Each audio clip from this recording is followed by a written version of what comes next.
கொட்டும் மழையில் நடுநாயகமாய் நின்ற அண்ணாவை போர்ப்படை தளபதிகளாய் இளைஞர்கள் சூழ கார்மேகம் கிழித்து எழும் கதிரவன் போல் அன்று உயிர் கொடுத்து மொழி காத்து உதித்தது திராவிட முன்னேற்றக் கழகம். மண் மொழி மானம் காக்க இளைஞர்களை ஓரணியில் திரட்டி தமிழ்நாட்டை மீட்டெடுத்தார் பேரறிஞர் அண்ணா. இதை கட்டி காத்தவர் முத்தமிழறிஞர் கலைஞர். அவர் வழியில் வந்த முதலமைச்சர் மு.க. ஸ்டாலின் தமிழுக்காகவும் தமிழ் மக்களுக்காகவும் இன்று களத்தில் முன்னின்று மக்களின் ஒற்றுமையை சீர்குலைக்கும் டப்பா என்ஜின் கூட்டணிக்கு சிம்ம சொப்பனமாய் விளங்குகிறார்.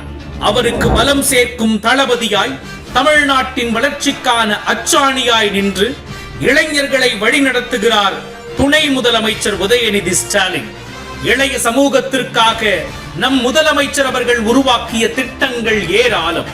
கல்விக்கு உதவிடும் தமிழ் புதல்வன், உயர்கல்விக்கு வழிகாட்டும் நான் முதல்வன், தொழில் முனைவோரை உருவாக்கிடும் அம்பேத்கர் தொழில் முன்னோடிகள் திட்டம், வெளிநாட்டில் கல்வி பயில அயலக கல்வி திட்டம். இவை மட்டுமா?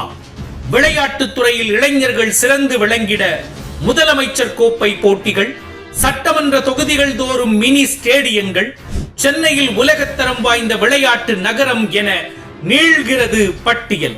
இப்படி இளைஞர்களை வார்த்தெடுத்து வளர்ச்சி பாதையில் நடை போடும் தமிழ்நாட்டை அதல பாதாளத்தில் தள்ள நினைக்கும் நரிக்கூட்டத்தை வீழ்த்த நமது திராவிட நாயகர் தலைமையில் ஓரணியில் திரள்வோம்.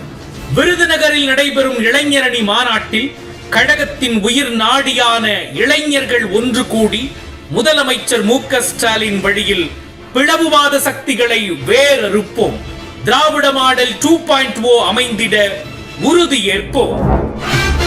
தந்தை பெரியாரின் பேரறிஞர் அண்ணாவின் தலைவர் கலைஞரின் இந்த முத்துவேல் கருணாநிதி ஸ்டாலின் கொள்கை வாரிசுகள் இருக்கும் வரைக்கும் தமிழ்நாடு தலை குனியாது, தமிழ்நாடு போராடும், தமிழ்நாடு வெல்லும்.